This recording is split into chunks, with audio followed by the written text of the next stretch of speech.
Hello everyone, today I discuss a very simple question regarding the balance between publications and research, postdoctoral research. That is, of course, a sort of dilemma that emerges at a certain point in your scientific path, and that can actually really concern anyone, because you don't necessarily have to be a doctor to publish articles, and we see it all the time, sometimes also frustratingly so. Say at a bit of a higher level, of course, it may happen accidentally. You get some master student that is finishing his degree that wants to publish because he knows he has already, he's already into the doctoral selection or things like that, and he thinks he can step. But generally speaking, say the most seriously taken publications are from the ones of doctors, people who have spent their share of years researching on a specific topic that normally opens to a lifetime of publishing on the base of mostly that same topic. It's actually going to happen for me as well, because I'm not sure I'm going to ever write. I easily could about certain other topics of ancient warfare, etc. But it takes a long time, right? The first aspect that emerges from this balance between what in this case I picked publications specifically and postdoc is such a dilemma, because of course the postdoc is paid and publishing articles instead is something you do for free for academic pointage, because if you publish in certain journals, reviews, etc., you get a sum of points, in fact, that will serve the purpose of entering university as a professor, getting a job there. The point is that many people, of course, need to work to survive, and so they don't have the time to get into, for example, this kind of academic career, or they have to make a choice regarding what is that they want to do in the meanwhile as well. The postdoctoral degree research is essentially just like a PhD, right? It's something you do as a doctor, so that has already acquired the highest academic title to spend eventually with, for being employed as a professor in an institution with a scholarship. But normally these postdocs are shorter, or a lesser deal than a PhD. They last even they can last even a couple of months to up to, I think, years, just like PhDs, but normally they last some months, right? And this depends naturally on the institution, on how and why they want to invest in your research.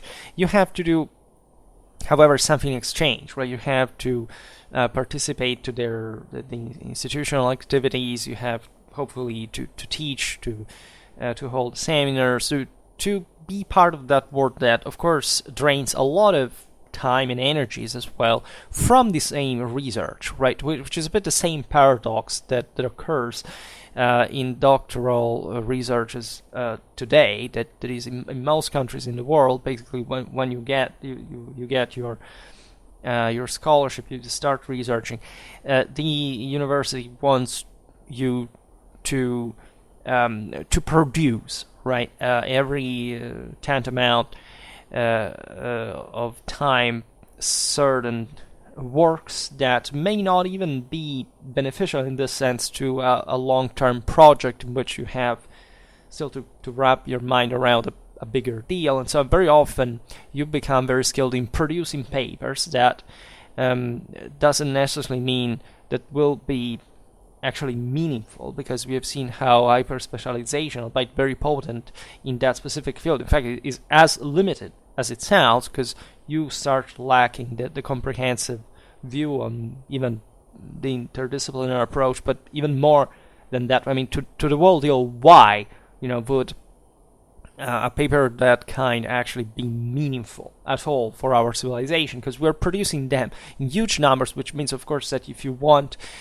to get in the in a specific subject, you will find tens of papers from different time. Not actually so many, because knowledge is so vast that you may actually be disappointed, not just by the sparsity, but also due to the higher sparsity of the articles given a specific topics, but given in fact this kind of hyper specialization, also how difficult it is to have a very specific, say, a concentrated focus, in fact, on a given topic in an orderly way, right? There are topics that, of course, are more conceptualized, around which a culture revolves more, and so you'll have more stuff about that. But let's say if you are passionate, like I'm spoiling you, that I'm uploading, for example, a video on Hurrian and Mitannian territory, and yes, there is something out there, but it's not so complex.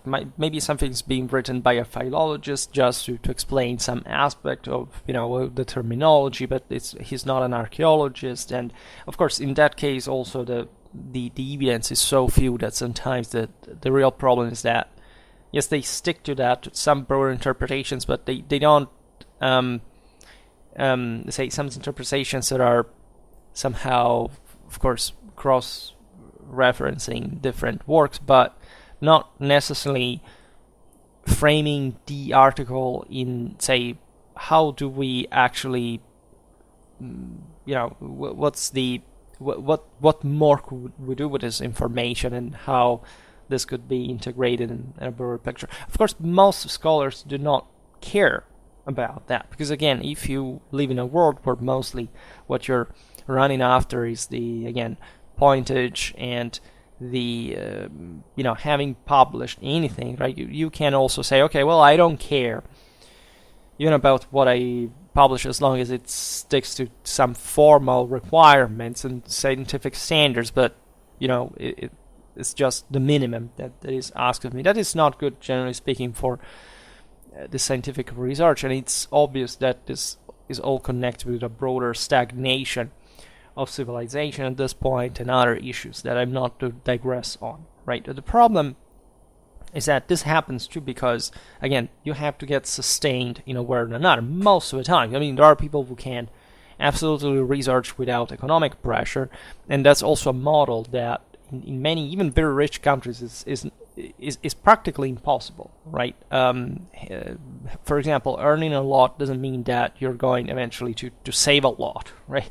And it's very interesting to see how different cultures, different lifestyle, different peoples actually deal with this, right? And looking at their academic production, saying, that this is how they can do the thing there, because for example, this is kind of less seems less competitive system, but actually gives more time and more kind of chances, and who competes for that place maybe will actually get a better will make a better job. So, as I was saying before, the concept of publishing is also deeply related to, in fact, what do you want to do with that information, right? As I was saying before, most professors, etc., end up just narrowly specializing in their doctoral degrees subject, and that's it, right? I will do it myself, likely because I've written something that is triple length compared to the average. Is just such a huge pool of information, and I can't spend that for a lifetime just talking about that. It may seem strange, but for all the things you can really grab here and there, it's easy to publish, right? Just yesterday I was talking with my former tutor, and she told me, you must write a book at this point, because given you're just publishing articles, it would be convenient to even just take the next step, which is courageous. I have some ideas in mind, and probably, yes, I will. I've been publishing already. My info is out there in the world, and probably I will be tracked down by by my Schwerpunkt followers because of that. And much of this content, of course, is the fruit of not in part of even of Schwerpunkt, because as I explained while I was researching, I was also reading and making videos about other things, and those helped me enormously, including studying von Clausewitz in parallel, and so on. So when I see some of my colleagues that just binge in fundamentally postdocs, whichever they are, as long as they pay anything, I always think, but what are they really doing it for, right? Is it because they need money? Because of course you want just you may need that. There's a huge debate at this point, I think, in history on how much the concept of pension is still valid, whether it wouldn't be better at some point just to rely on what you can cash temporarily and just pile up as if that eventually you can spend later. This is risky also because you never know what will happen in the market. Of course, there are ways to invest, to diversify that. So that's a completely different patrimonial strategy that I will not address.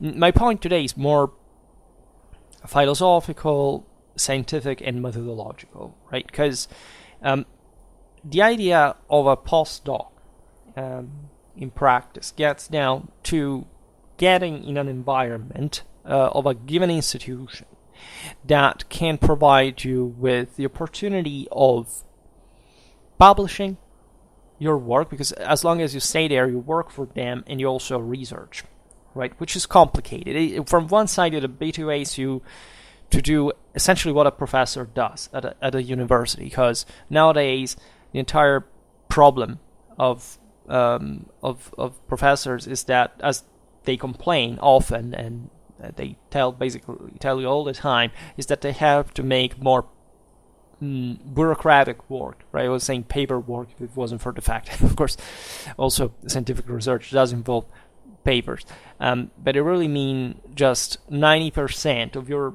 job is to fix bureaucratic problems about the programs, about the even the same teaching, but in different ways. And of course, a lot of time you spend teaching, of course, but also in the forms of examinations. So things that definitely do help you, I presume, in coping with the students and being a better teacher, but not necessarily actually will make you a better researcher. I mean, everything helps, don't get me wrong, but also knowing from my colleagues what the situation is like in certain contexts, the idea is that you can't be a good researcher and a good teacher at the same time. If you do both things, researching and teaching at the same time, this is a huge problem, because it's objectively true. I mean, teaching per se requires, just like it's a normal job, you have to get up every day, going there, and at the end of the same day, you're spent practically. So when is that you're really, if you have a family, if you have any other thing going on and difficulties of any kind, really have the time, the peace of mind of sitting there and saying, okay, now I will really write this work, write this article, right? It's obvious at that point that the work will degrade in quality, because you can do it, but you can do it just with less resources, right? Time is very important. Energies, like you can even spend a lot of energy but not accomplishing much, or being always in a hurry, which is not good. And it's already very difficult by itself to essentially saying, okay, I finished this paper, like there is nothing that I would touch, every comma is perfect, and it's simply going to go well. Until last moment, as anyone who publishes knows, and also because you get from the same from the same people who assist you in the process for whether you're publishing. For you get news that people are constantly late. They always re-update. They always ask you to recheck the article, because it's absolutely normal in that regard. Thus, while the postdoc is essentially structuring you, surely for becoming sort of an academic animal as far as the material, the practical work of an academic is, that is mostly teaching oriented, because that's where it gets down to. My impression is that you do lose an astonishing and irreplaceable amount of resources just for that, just for teaching essentially, and or becoming a professor in that vast, in that role, in that daily activity and more, right? And I can assure you that the professor's work is very hard. Even just as an assistant, you immediately get how bound you are to this mechanism for actually not even that large amount of money, right? And that, however, is still, in my opinion, in fact, not getting exactly where it should in terms of quality of teaching and researching at the same time, which in theory could be possible, right? I'm not saying that I've found the solution for fixing the problem. Again, it mostly has to do with your personal situation, whether you can afford just even, for example, researching without working at the same time, which is a huge deal. I mean, I've known, and you understand that even the doctoral work is important to access some kind of job in that field. I know of people that have accepted, say, PhD research without scholarship, just to become a doctor, because eventually they hope they could work there. And I always meet with these guys, or my colleagues, mostly older than me, at least the ones who have continued along this path that I was kind of close enough to be, in basically during the same years at university while I was doing that, my doctoral research, that are perennially like out of time, right? They're very, what I've always noticed of them as human types is that they tend just to, independently from the pre-existing kind of inclination, like to always be there, to propose themselves, to go at that conference and to preside that event, etc. And eventually they are able to do things, but I'm not sure how much still of that is what you really want in a complete life, because they don't seem to have much of a free time, right? And even if they have, is and I mean free time for things like a family, for example. For important things, for things you should dedicate your time to.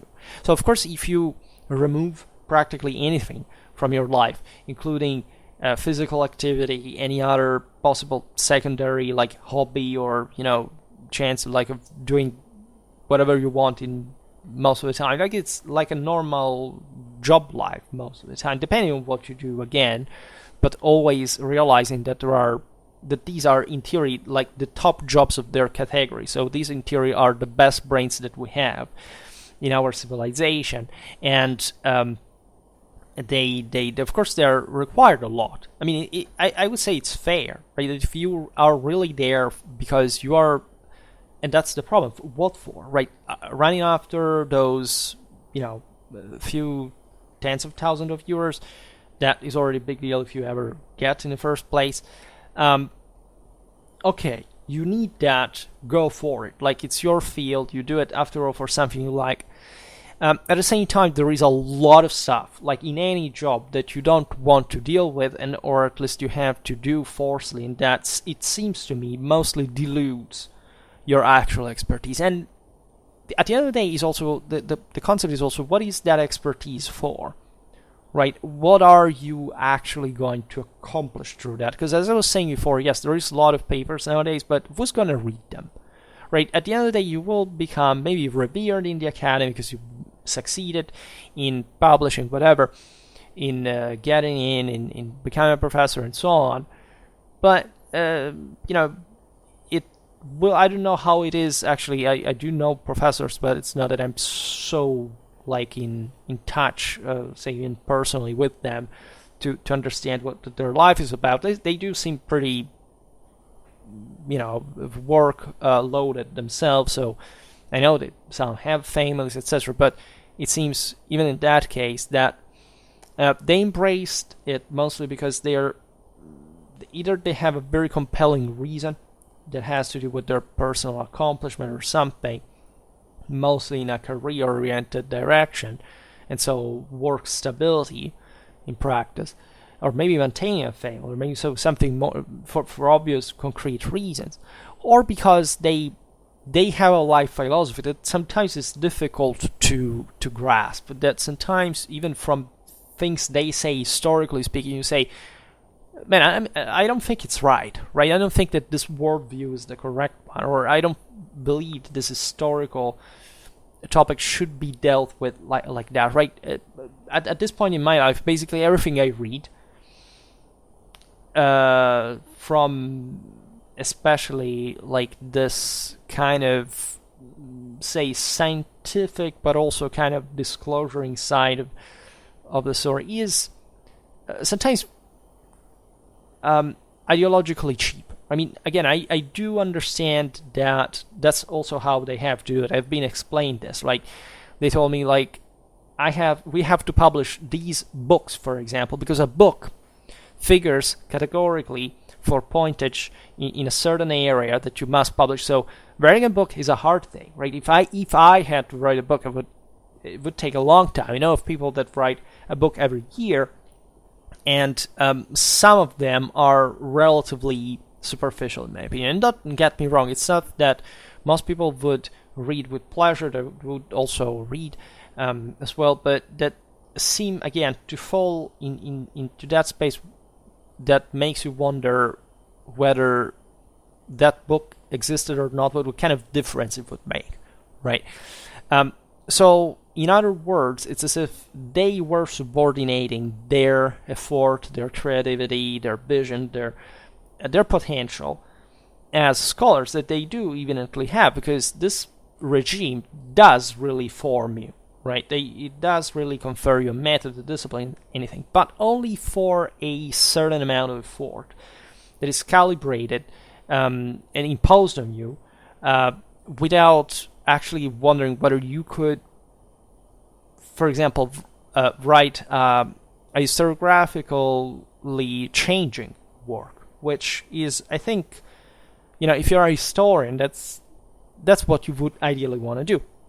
There are people who are absolutely unprejudiced, are able to market themselves even as those who have discovered who knows what. This is present in science. It's present everywhere, right? Of windbags that just write even something that is evidently wrong, or at least that is incredibly thought-provoking and kind of firework thing, but it lacks substance and can be easily criticized. But just for the fact of being, I don't know, criticized, maybe people talk about you, and or it has a pull, let's say, on just people who buy books without being experts, and so they don't even understand, and they think that, since it's that big name that they have heard somewhere, it's, oh my god, this is an expert. And that's also a lot of the generation of our scientific standards and of intelligence are actually occur nowadays, which is rarely,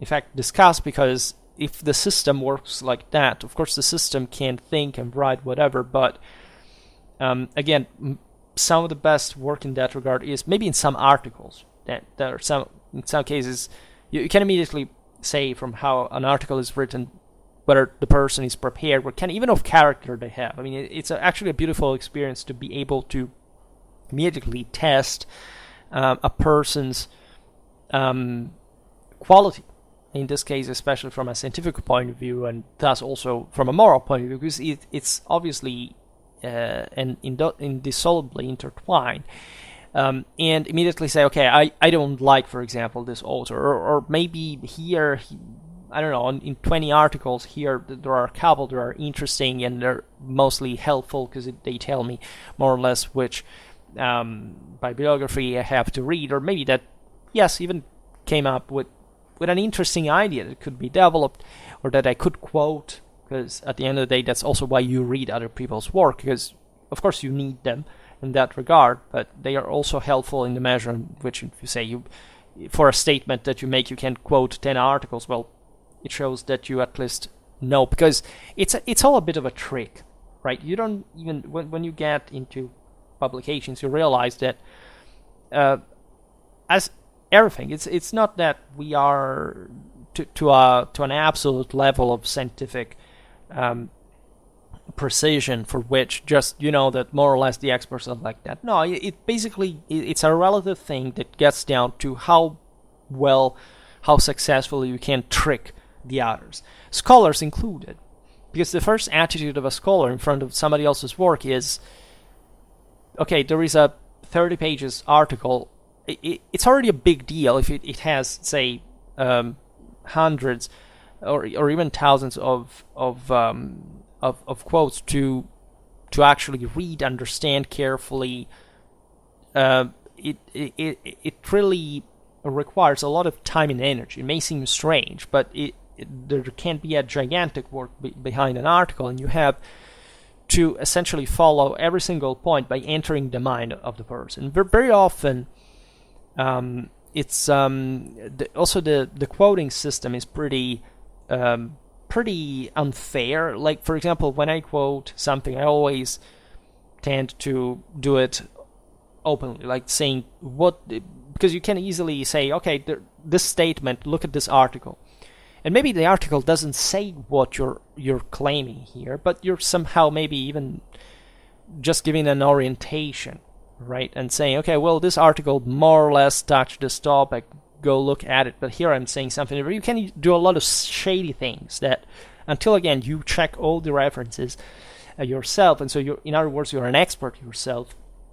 Even another, in this case, a medievalist, may not know that, may not see that or understand that. So there is this kind of almost category sense that happens also in the other fields, for which, okay, well, this guy may be selling BS, but he's stuck to some standards, and so we can at least debate this article, and that's also how we kind of do science, right? And I think it's a pretty lame standard to see the academy. For example, I'm hypercritical, right? I've come enormously loaded from a pretty squared kind of solid background that, however, I literally built over time, because I didn't have any, right? And it took decades, right? But I accomplished that simply because, first, I was interested, secondly, motivated vaguely by some of the reasons I'm also explaining here, but I changed the idea completely in many ways, or at least the things that I believe that really matter.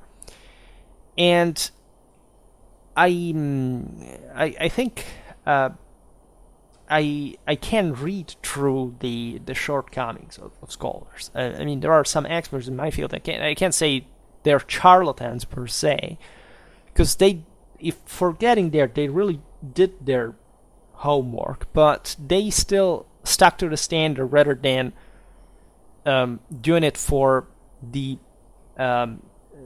broader purpose of figuring out that specific historical issue, which goes beyond the historical topic. You see, from the external, when you hear me even now discussing about it, you think, oh my god, this is a historical issue, but what the hell cares, right? It's not, in fact, about the historical issue just per se. Like, even myself, as you know, I spend my life in history, but it's not that I can say that I really, or that I see people really actually caring about the historical deal, right? Sometimes you can, start thinking romantically about, oh my god, there were those people in the past, they were going through a thing. It would be fair to actually reconstruct how it was like, if anything, for them, because these were humans who lived at a time who essentially we even descend from. They built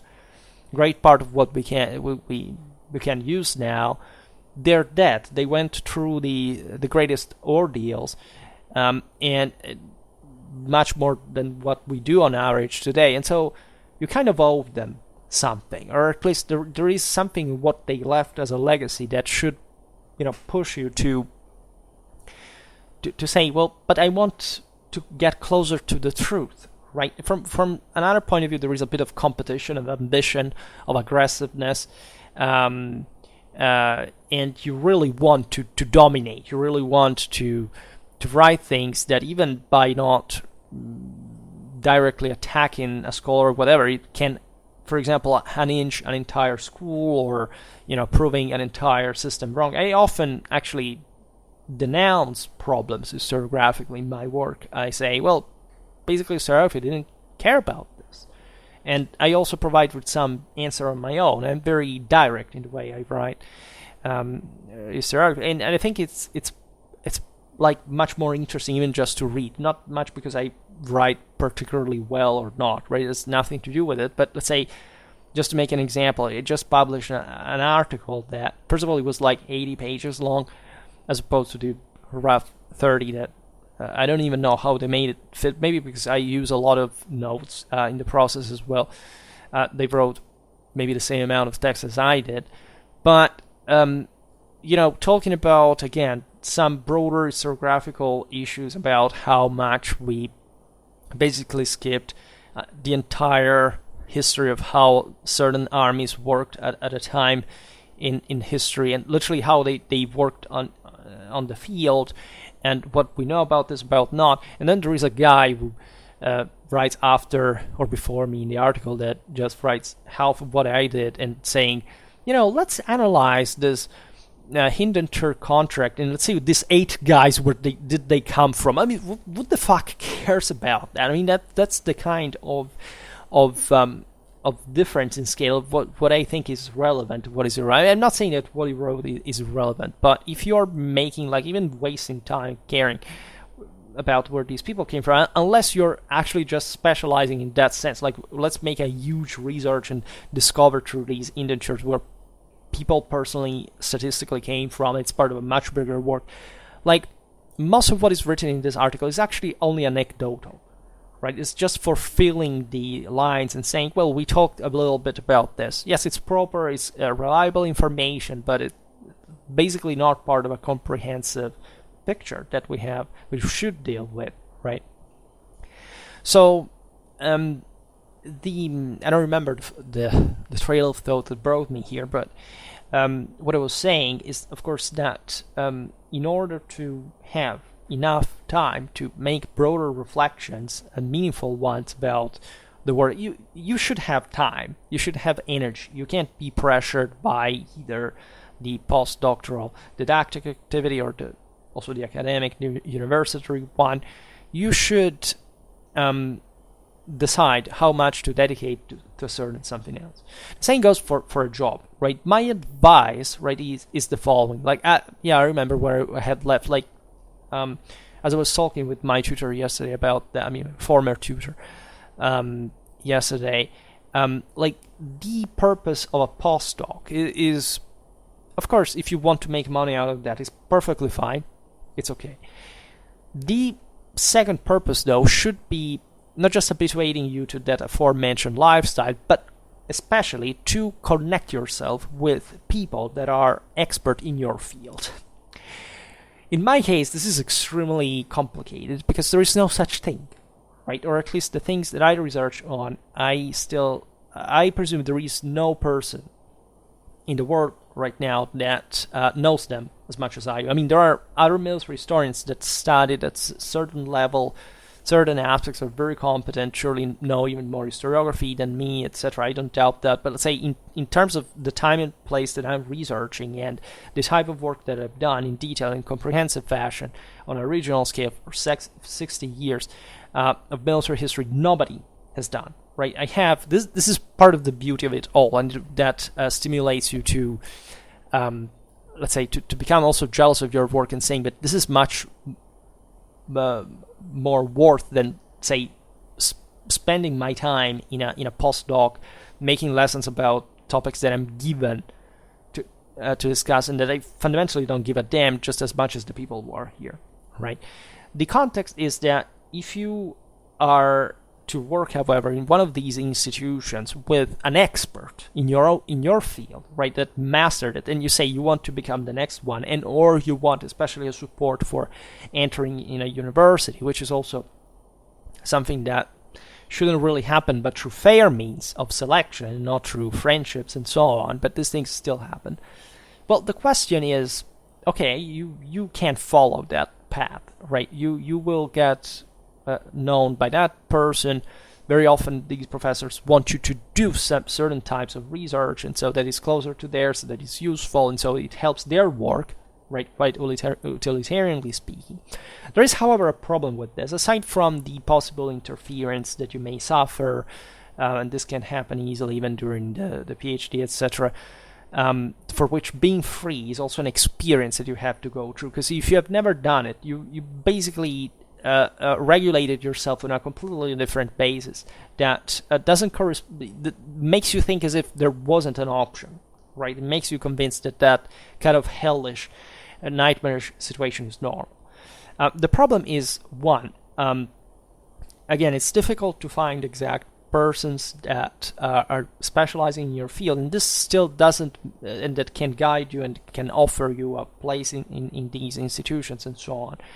So you may end up there and finding out that it's not for you. That's also part of the game.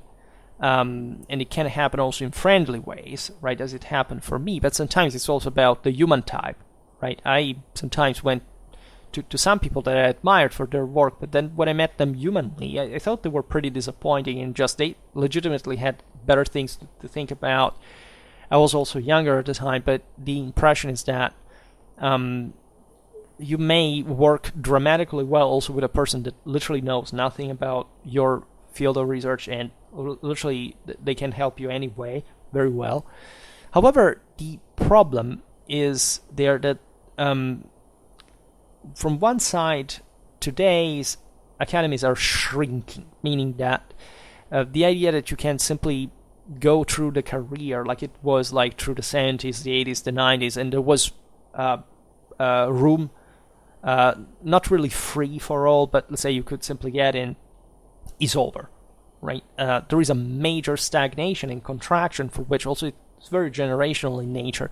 There are literally ever less places to become professors, and this very often entails even extra work in terms of extra students, for example, per capita, which you cannot manage at the point, so the bureaucracy increases on your shoulders and so on. So it becomes, from one side, an ivory tower to get in, because you, at the end of the day, you still have to get through a selection, even if you have supporters. I can assure, at least I was lucky in my case, that I even managed to beat some favorites when I had to go, for example, in my doctoral selection. And so, fortunately, there still is some hope in that regard. But in general, it may become a mirage, right? It may become like you run after these people so much and you actually don't find any room. Actually, this has already started for people who were like a couple of decades older than me, that are the ones that between my generation and the one of my professors remain a bit fucked in the process, because at least even our generation, that is apparently a golden one for some reasons, because we are the last, the ones that still, you see, were old enough to be about paper and pencil, and then still passing to digital during their teenage, right? And so we are unique in history. We always knew that our future was kind of fucked up, but at the same time, we still have quality, some glimpse of quality from our side. And let's say we are the last of the ones who work. So those who will come later will probably look at us in much more favorable terms than we would look, for example, at our immediate predecessors, right?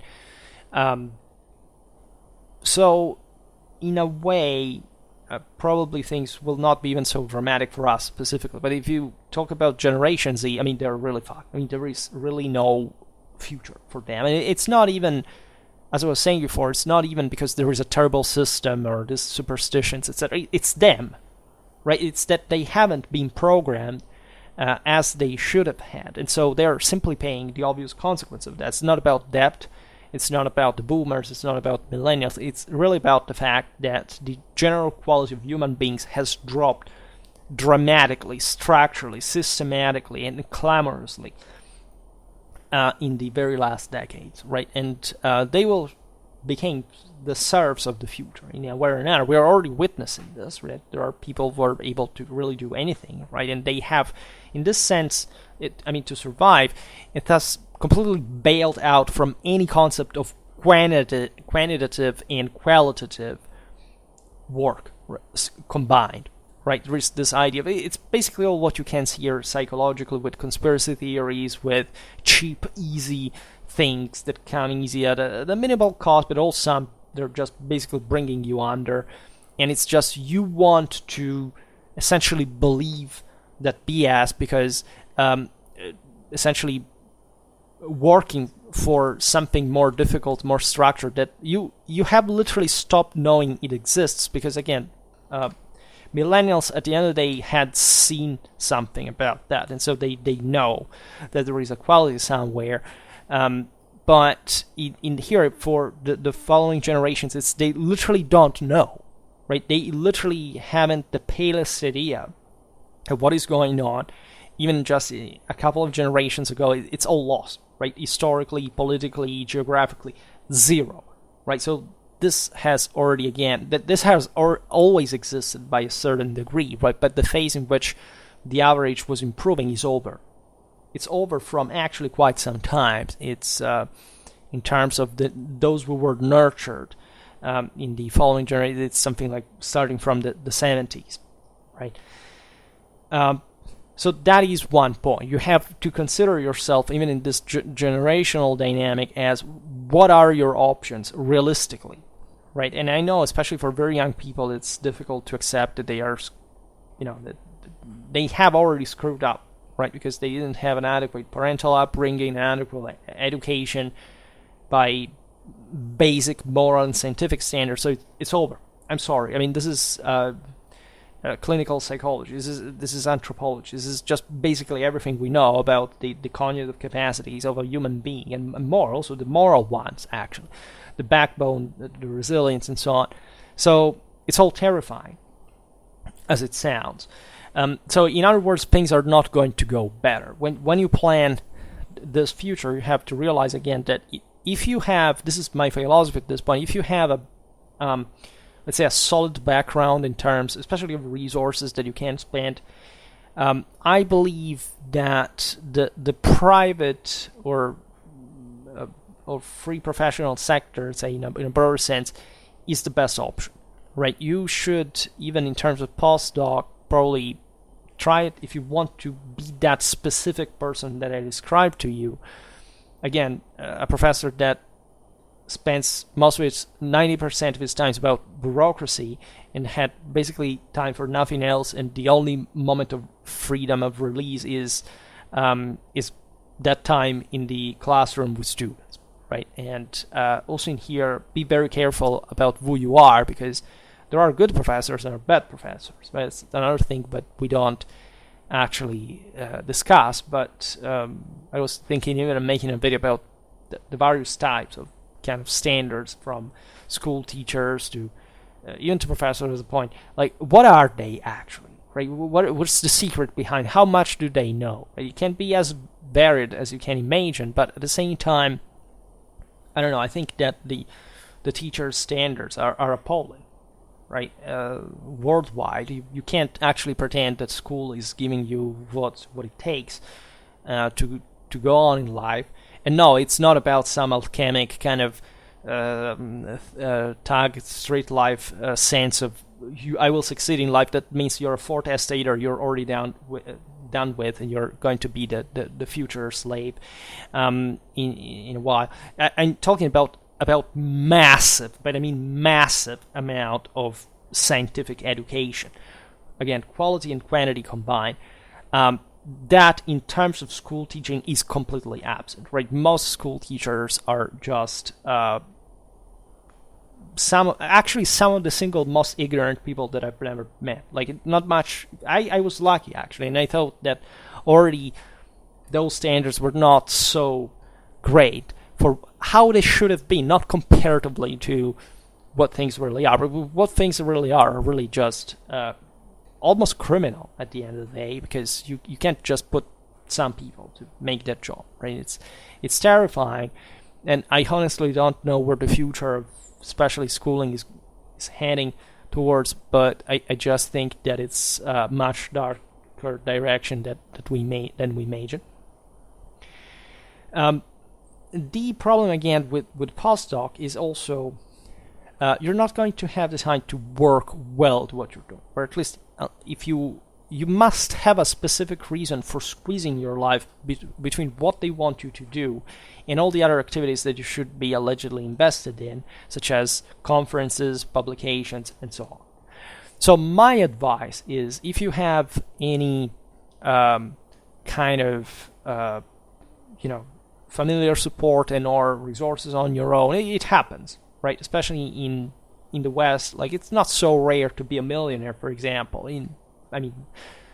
People who have never had millions in their life think millionaires are people live with Lamborghinis, or if you're always on some kind of exotic beach, but drinking cocktail with some amazing. That's not how it looks like, right? The most used car by millionaires are Toyotas. So just to make it a thing, and they're not people that have to ostent material wealth. Just are those statistically some of the poorest people around, and with all the problems that they actually have. Talking about, again, seriously considering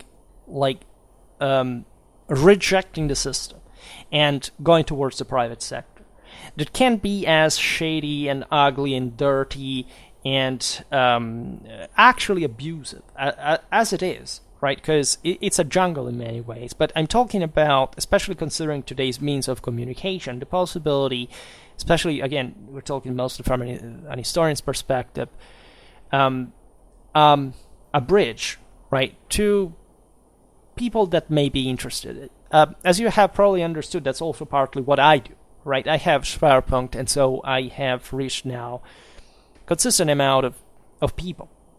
I've also earned a substantial amount for secondary activities that I did thanks to people who contact me for Schwerpunkt. Like even absurd things. I mean, not really literally being showered in gold, but almost, right? Just because it said, we have money to spend every once in a while now, we didn't know how to choose, and just because I listened to your videos, I thought that my company should give you a try, and here it is, right? It's just one lucky shot. It happened once. And again, I'm not that hungry for money, but the concept being that there is space for such things, right? Even episodically, right? And plus, say, if your line of thoughts really makes sense, if you really have something to say, if there is really something useful about your whole work, I guess that there will be someone who is willing to reward you for that, right? I can tell you, YouTube channels are not so remunerative. At least you have to do much more than what I actually do to earn a significant amount.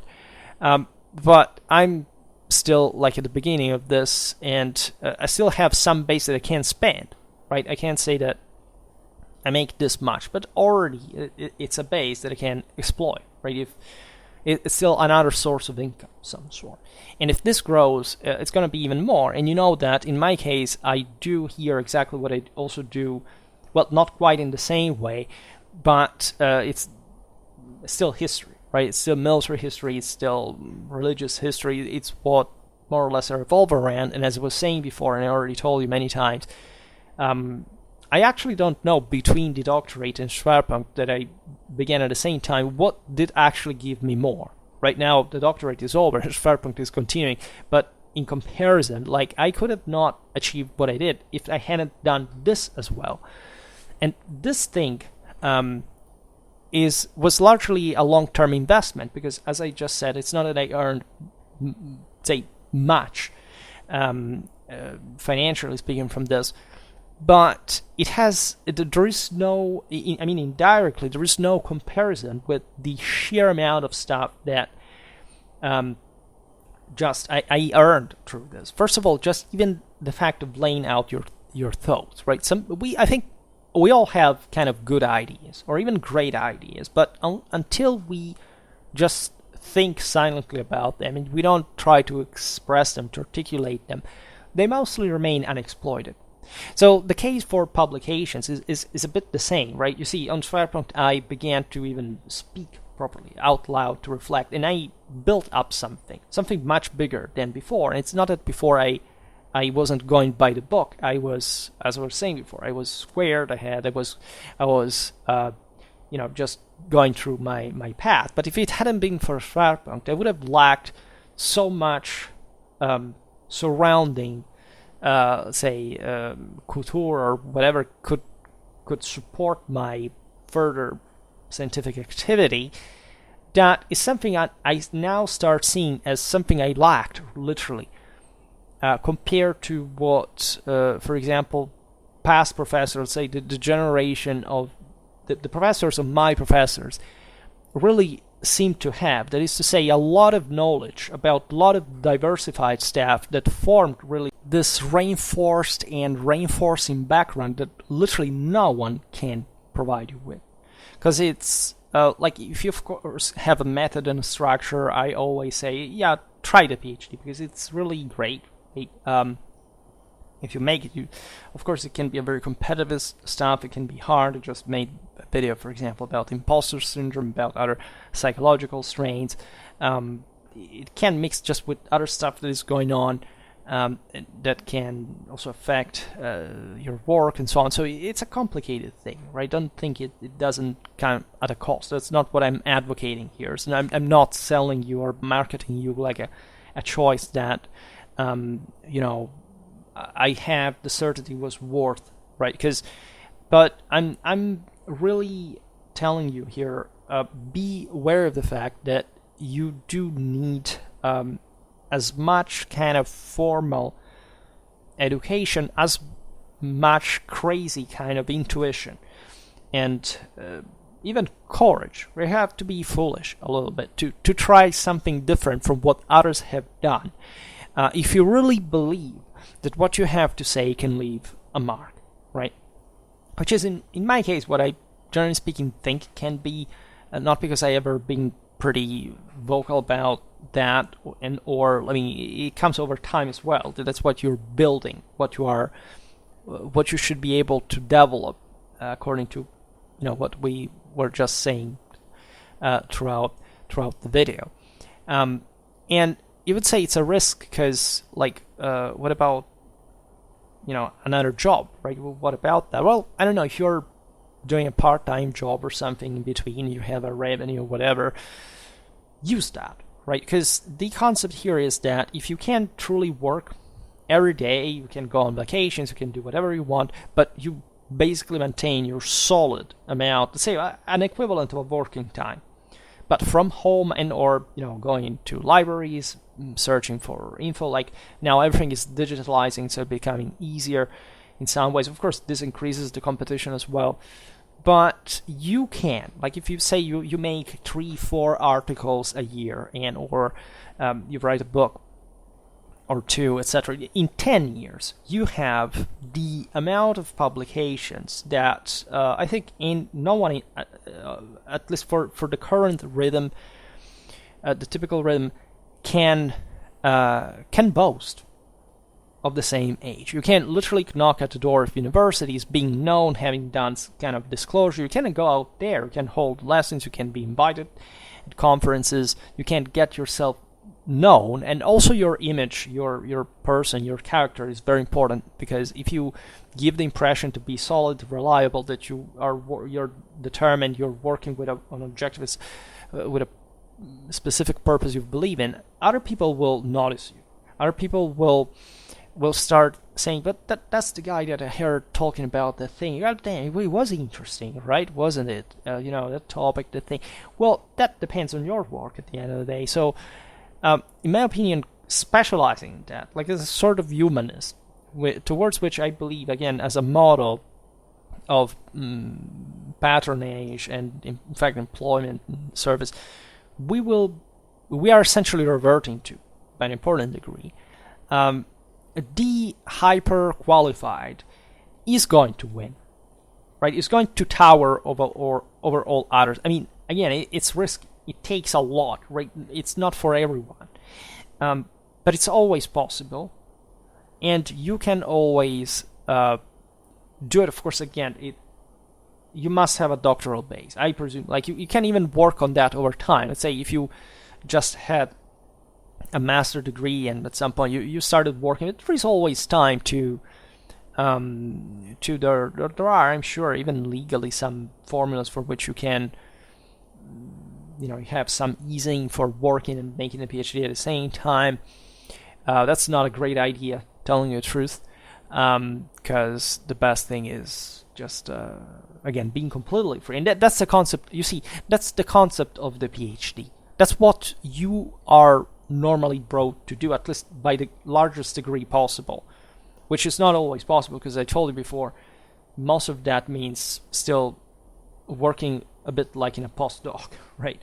At least my type of PhD was different from a postdoc consistently. It was let alone doing whatever the hell I wanted, being controlled, but not having to, again, do what other people wanted to make me do, which was amazing, right? Without that liberty, I would have probably not made it. I would have probably not felt like it. I would probably not been satisfied. Instead, at the end of the day, lots of things didn't work. People are kind of weird, and you can find all the various problems and accidents along the way. But it did work. Look, as far as your work, right, what you were able to write down and complete and using for the future, well, that was really, you cannot substitute it with something else, right? And it's not wishful thinking. It's literally really about, with all the difficulties of the case, with all the uncertainties of the case, that exactly for those reasons,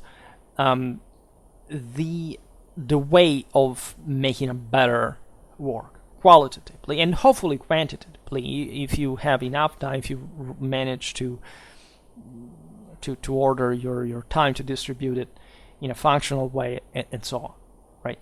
So the concept would be to extend this after the doctorate for some, say, 10 years, working like crazy at your own stuff, saying, fuck a salary, right? And or something at least that I can't, that takes, time and energies away from my work, right? So you can do a number of things, including, again, I have the side thing of YouTube, for example. It's not everything I do, of course, but it's still an easy amount of stuff that I can put out there, put me in contact with other people, and so on, right? So it's really useful in my perspective, and it did help me, as I told you, terribly, but all to the purpose of that work, right? This is particularly important. You cannot say, well, okay, but now I kind of found the job that I like. Well, okay, if you want to follow that, it's your way, you're okay with it,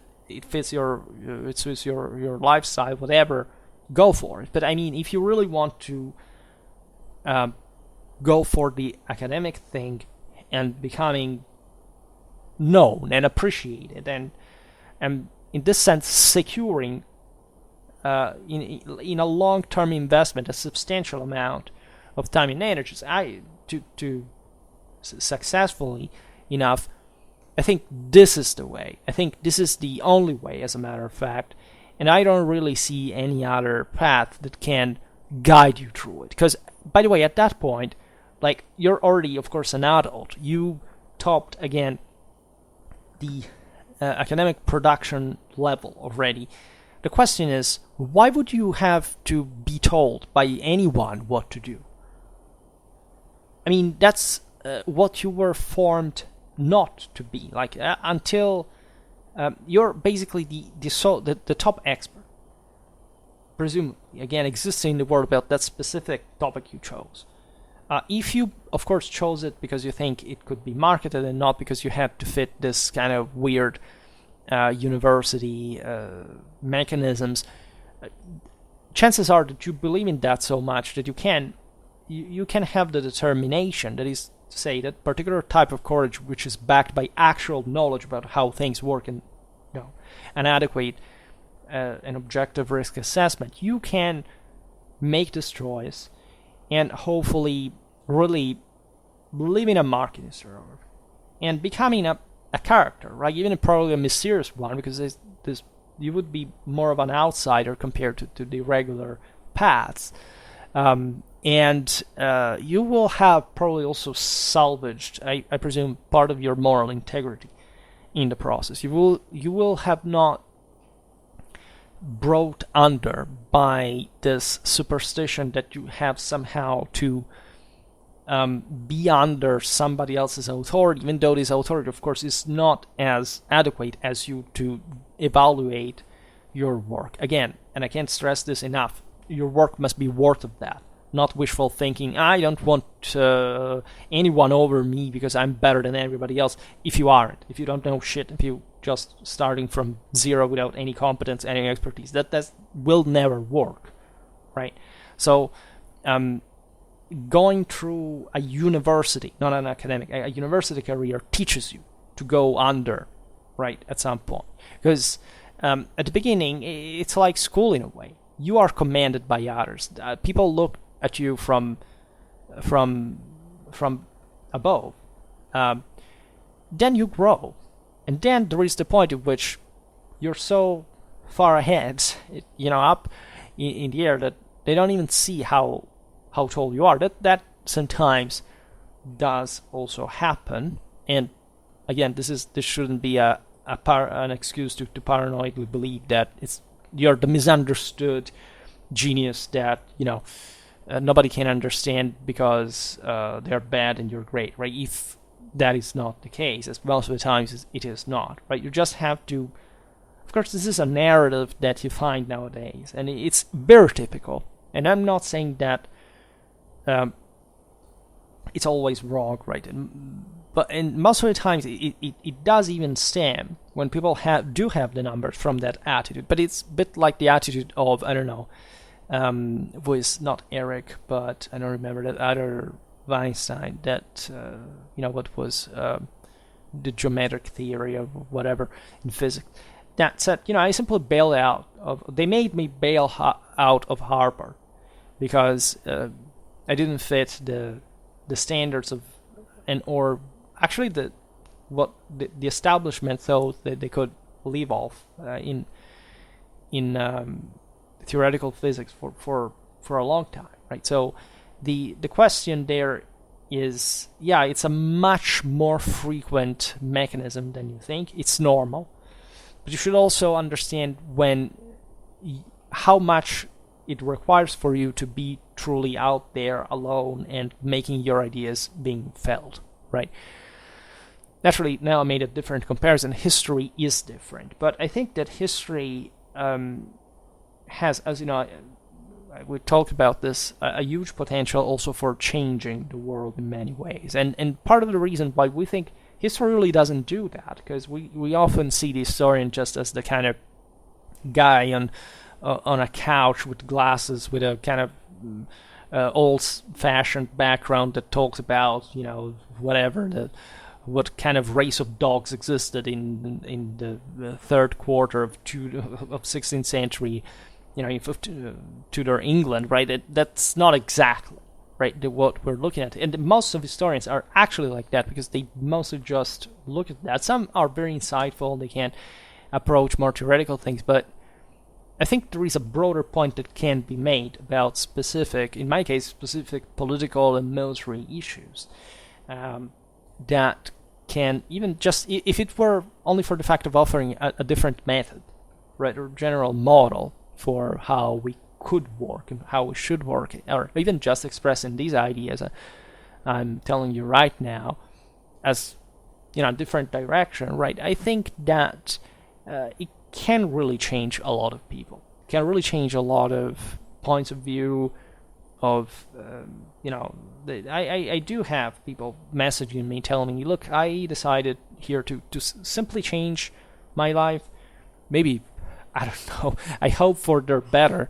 But you pushed me to do so. I mean, you really advised me in this sense and made me see things that I had thought to discard, and instead, by believing more in myself, I figured out how to make it work.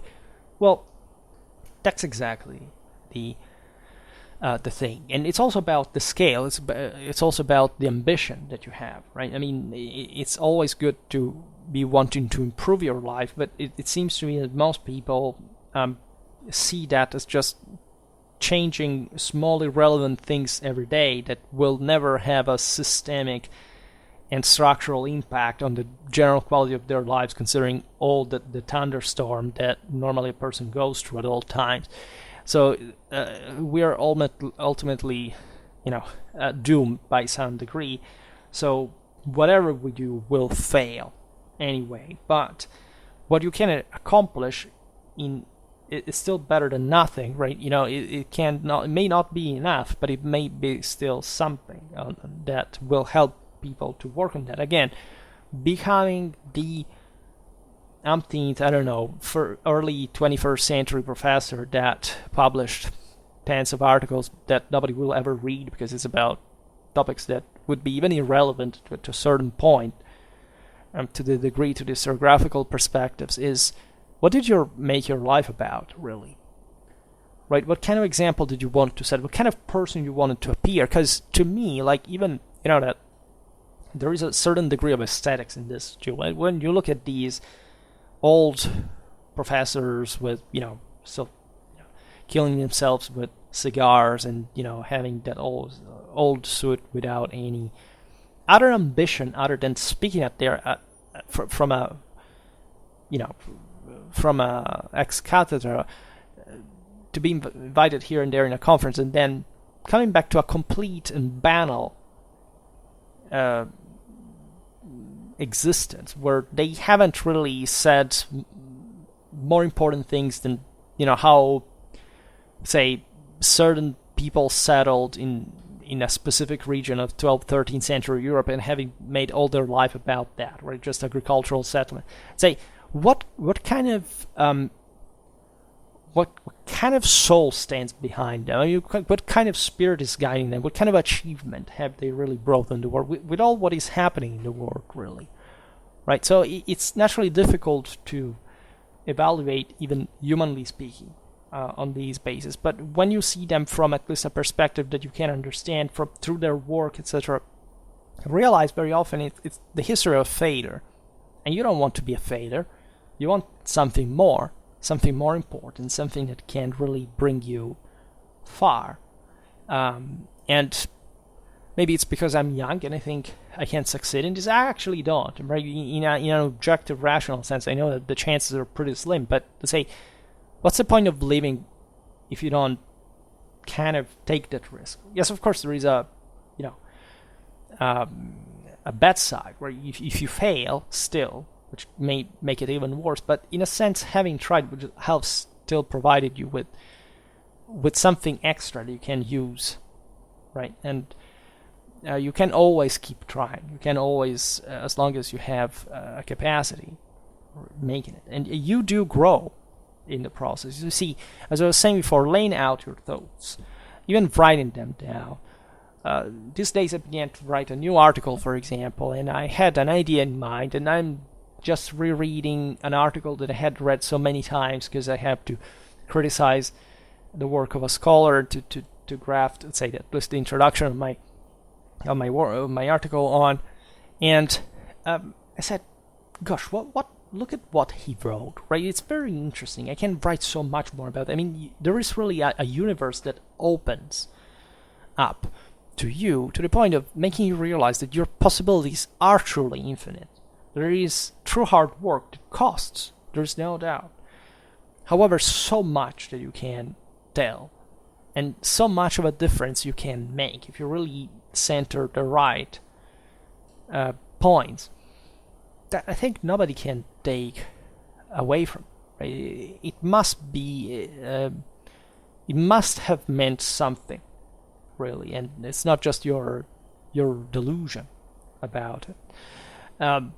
So my advice is between a postdoc in an article, even though the postdoc is aimed mostly to write something more than an article, right? Even a booklet that can help you publishing. So again, there is an advantage. I'm not saying it's bad, but let's say once you have obtained a respectable title, I think working by yourself is the best thing you can do, right? You should always remain in contact with people that can give you an advice, but you see, that is the true moment in which you can sit at a desk and say, okay, I have, say, 3 or 4 questions in my mind. I want to write to the top experts in this field and asking them so that I can work on them, or I can have a phone call with them, and just understanding what's about that and building my work accordingly if I need to.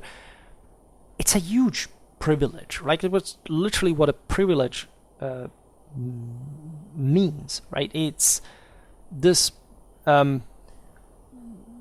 clamorous liberty that you can take yourself to really invest in the finest and not in what reality pressures for you to be too confused and too distracted and too tired to actually even want to do something better than that.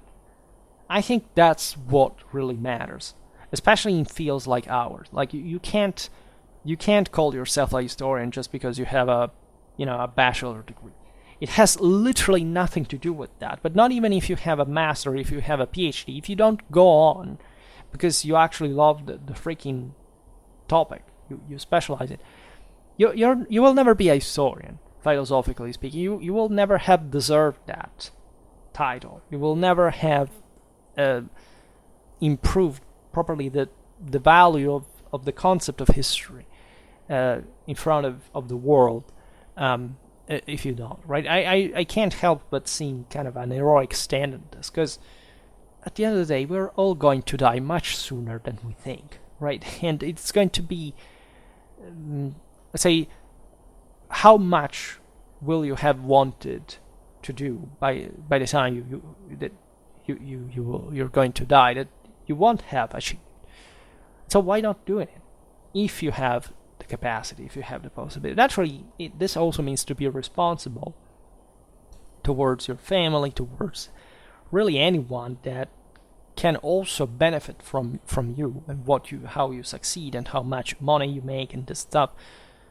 But there is an upper level that you can aim at that is really what truly matters. And history is full of these kind of, again, apparently crazy people who were seeing something that others said, this is nonsense, that eventually made it, right? We lost also so many other talents, but today we have a lot of means to make our story heard, to really spread knowledge about different topics, different concepts that are crucial.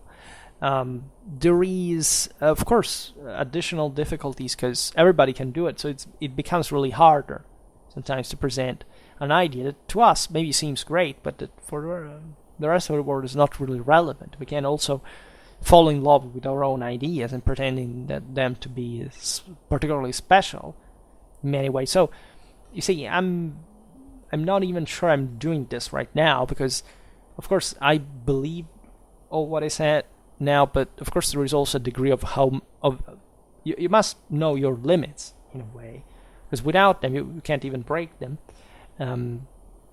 can't even surpass them. So you're forced to recognize that limit. But by experience, the sheer quality can derive from a continuous professional commitment over time is priceless. Like you in the history of civilization, in just by scientific standards, by what you can see just as type of information, especially because you know how to cut through all the rest at some point if you really dominate the topic. Also by looking at even a topic that has nothing to do with that, but is, for example, that is evenly put together with an incredibly logical superficiality and approximate, you can easily navigate yourself through so many other seas that can help you connect with what you really need in terms of what you may want to import in your work, to make it work, right? So it doesn't have the, oh my god, now I will change the entire world because I came up with such great idea, or I'm so special. No, you can't even pretend it's, of course, it's anything but transcendental, right? It has to lay in a bigger purpose that most people have lost, and I presume that the reason also why the system is the way it is of course the people, as always, but in this sense it's because the people have lost the same standards and or capacity to throw their heart beyond the obstacle, right? And so it's a do or die thing in a broader spectrum. It's about what we are and what we can be. And I have been reflecting on this, so that it could be a simple take, like, so what are you saying, that you would just like to be out there, not doing a postdoc with just publishing stuff on your own? Yeah, it's kind of a strategy. You can do it if you have the money, if you had the guarantees. Let's say that that this can be done, and you see it like as a feasible thing, even for academic selection, etc. Yeah, I do believe personally, as my personal take, that this is the better choice. Letting go with what they want you to do, how they want to frame you, to hire, to use, like, and just being yourself as far as consistent commitment in your field of expertise and what can derive from it can work. Like, and this is interesting also for another reason. That is to say, the more you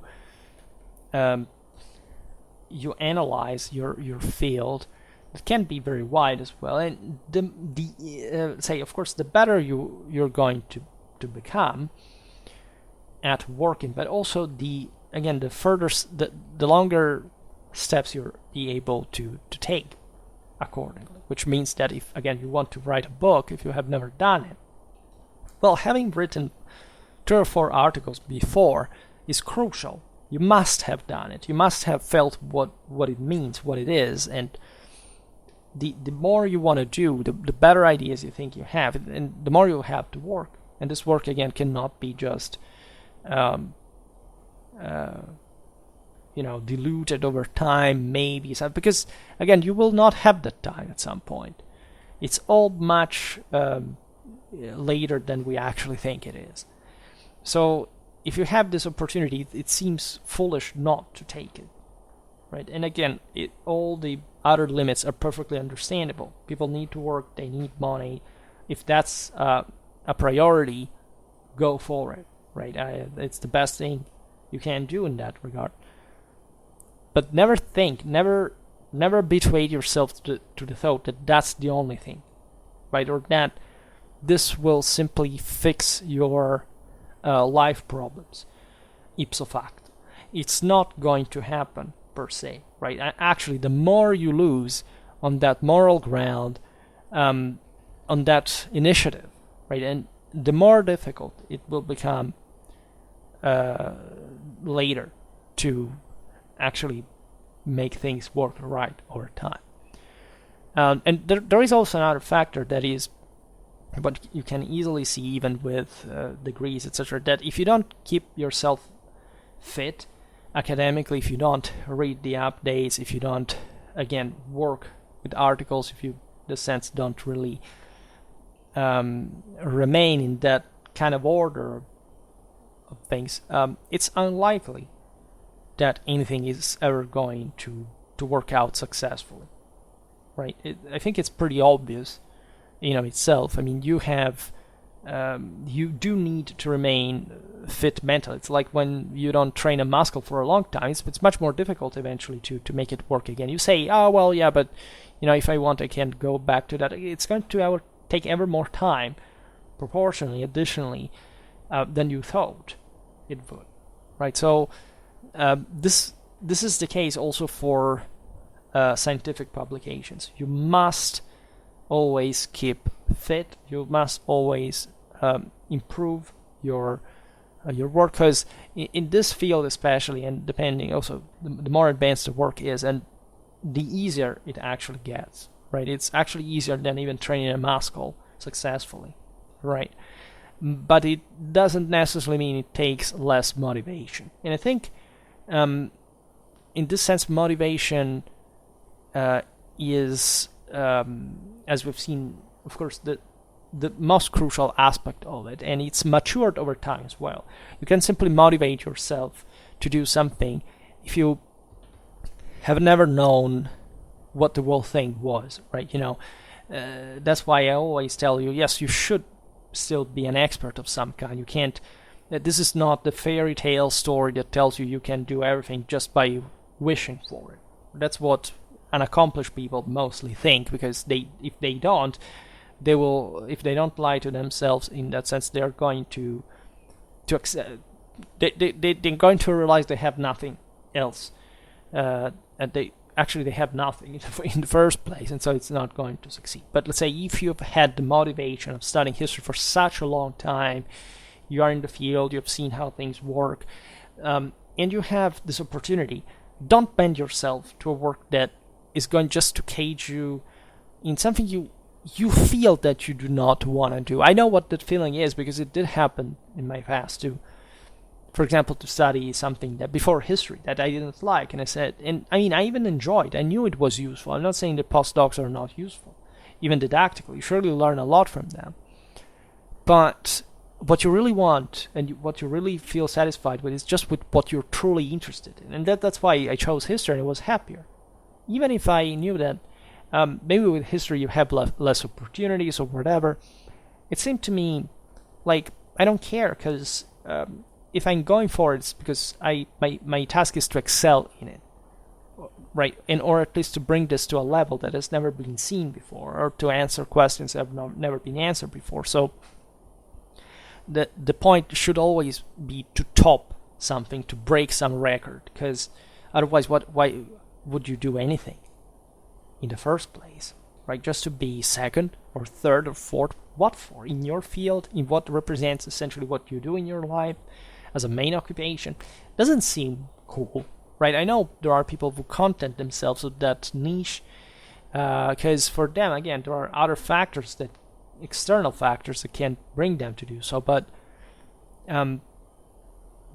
I'm personally very disappointed with the academic standards. The more people I talk to, and the more I realize there is a systemic problem.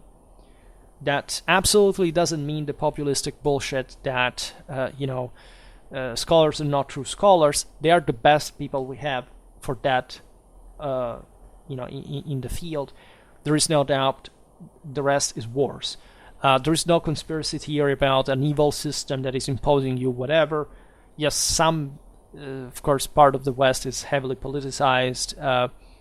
It's not science, but it's still the best in the world, first of all, and it's going to remain.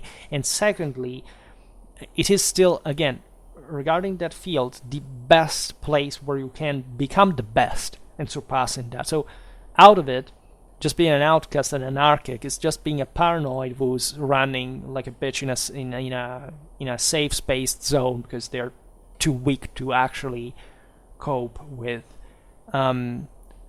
what they can do, because they eventually won't do anything, right? That's the difference. That's what I'm telling you. I'm not telling you to just sit there and do nothing. I'm telling you just to concentrate much harder than what actually the same scholars do following that other path, as far as the quality of their work is concerned, which is a completely different thing. And it is, in my opinion, the only way that field can shine, and also the only way it can change. If as always in every field there is something to fix, right? So this is a courageous choice, and I realize it's also a controversial opinion because it does sound dangerously close to the kind of conspiratorial, paranoid attitude. I'm not, as you know, I'm pretty open always about identifying the worst people in those groups, just by, again, mental state, and because simply they don't make it. Right. So if they had any point and the thing did work, everything could actually change to a degree at least, but you can always have an influence on, right? So in this moment, and also there is also another consideration regarding to the shrinking, right, of civilization right now. We are definitely going in that direction, and I think that if that's going to happen, as we've seen, first of all, there will be less places in the official formal career path, right? Remember that I told you here, it's not that I am doing it personally because I eventually would like to teach at university as a professor in my life, even though I technically don't want, but it's still the best thing I can do, except I succeed in any other way throughout this other path. But let's say it's obvious that my stuff will be discussed in universities, that experts will read me anyway, because I'm an expert like them. They know me. I go there. I meet them and so on. So it's tested, right? It's safe, and it is, again, sticking to the institution that to me does have a civilizational value as a spirit on its own, and there is no doubt about this. But in a moment of crisis, actually, if you have something to invest in that is truly precious, and in the world out there, only the best will basically be picked, chances are that the system, of course, will also privatize to the point that there will be means of searching for the best through means that are not the formal ones, or at least the preferential ones at this time. Right, so I can't say I'm betting against the collapse of civilization, and I don't actually think it will happen. I just think there will be something like a 14th century situation, may even be disastrous by some degree, but it's not, say, the foundation of our civilization will not collapse per se, right? Or at least I want to bet in that sense.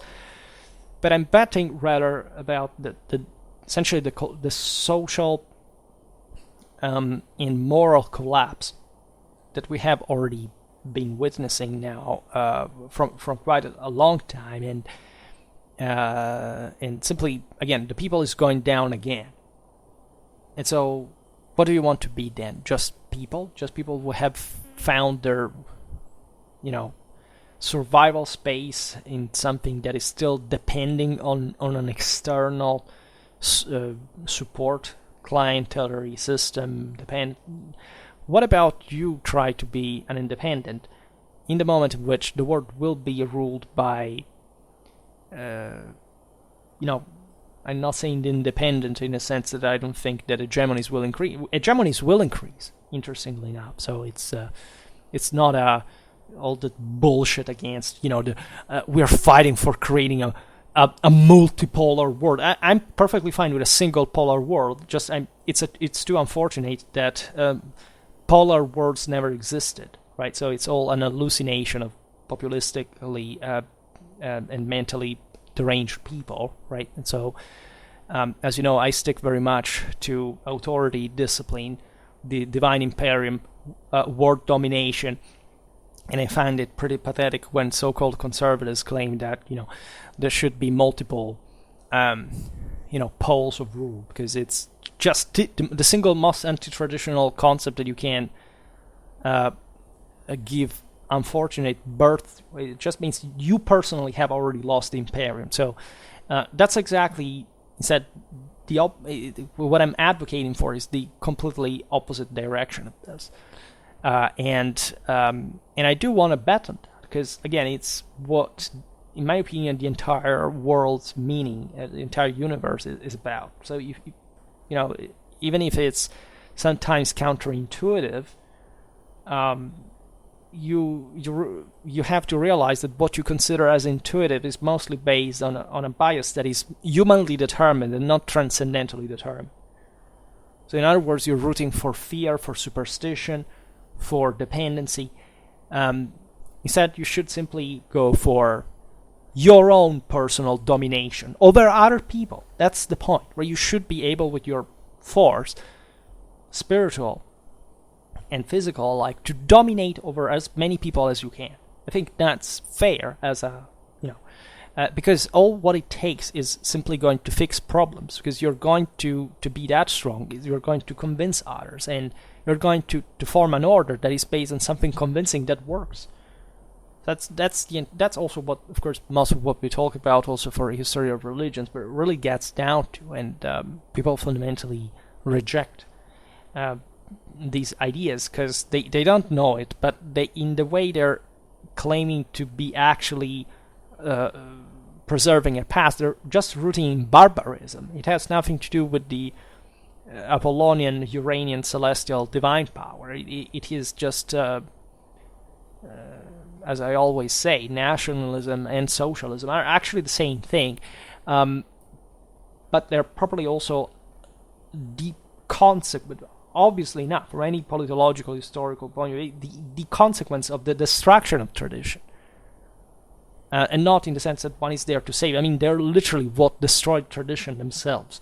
I know most people, again, are alienated to the point that they don't even know what we're talking about, but it's exactly what I was saying at the beginning. These people are going under, they're sinking. And so, it would be better to save them in a way, but in my opinion, the better way to save them is actually to exploit the situation and starting to save them when you are at the top for the better reasons, not for the worst one. And I think it's a pretty relatable philosophy at the end of the day. Well, so these were my few cents about the topic. I think it can help. I don't know how many people actually watch that series I titled, like, In This Terrain Playlist Fundamental, but I also created the sub one about the PhD tales, right? That mostly discusses the doctoral stuff, but also gets into this other topics that are all related. But I think they are important. They are meaningful. If you are in this situation, at least if you want to hear my opinion about that you want to relate with somebody else's perspective that has been there, this is useful in my opinion, even for anyone from the outside who wants to understand how it is from the within, which is, I must say, when I began, I would have given everything to hear, because I didn't have any clue. Of course, it's very different from actually, hearing about it from the outside. It's very different from being from the within, right? But I try, just by standard mode, to be objective and pointing out what, in my opinion, is the practical deal, right? Not a kind of sketchy, abstract description of it, but saying what are the main forces that agitate within this and how to control them and what to know, how to expect from. I think that's really important. So I will keep talking about this. I hope you're interested, or anybody else that has, in fact, whoever you are, if you have already followed me or you just arrived here. Alright, so for today, however, I stop it here. I just hope that you enjoyed this video. If you did, please share it. Otherwise, do a like or subscribe to my channel if you're interested in my upcoming content. As always, I thank you heartily for listening to me. I wish you a nice time and see you next time.